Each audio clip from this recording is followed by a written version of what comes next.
Hi friends, வணக்கம். இன்றைக்கி நாம் நாட்டுக்கோழி முட்டை கூட்டு எப்படி செய்யலான்னு பார்க்கலாம். அதற்கு தேவையான பொருட்கள் இவை. முட்டை கூட்டு ரெடி பண்ணுவோமா? வாணலியை அடுப்பில் வைத்து எண்ணெய் ஊற்றி கடுகு போட்டு கறிவேப்பிலை போட்டு தாளிக்கவும்.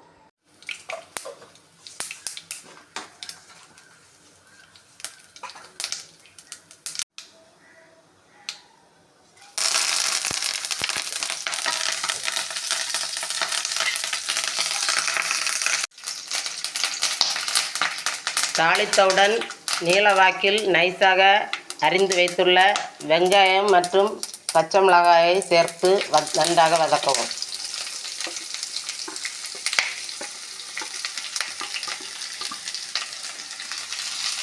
வெங்காயம் சீக்கிரம் வதங்க சிறிதளவு உப்பு சேர்த்து வதக்கவும்.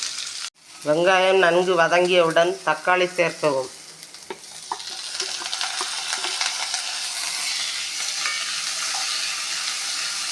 தக்காளி நன்கு வதங்கியவுடன் அரை ஸ்பூன் இஞ்சி பூண்டு பேஸ்ட் சேர்த்து நன்றாக வதக்கவும்.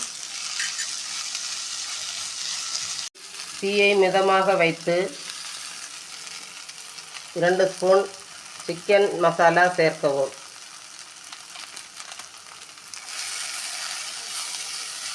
ஒரு நிமிடம் கழித்து அரை கப் தேங்காய் பால் எடுத்து ஊற்றவும்.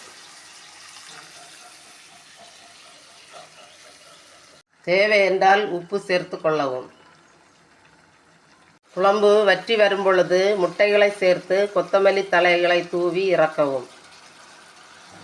தேவை என்றால் ஃபுட் கலர் நிறத்திற்காக சிறிதளவு சேர்க்கவும்.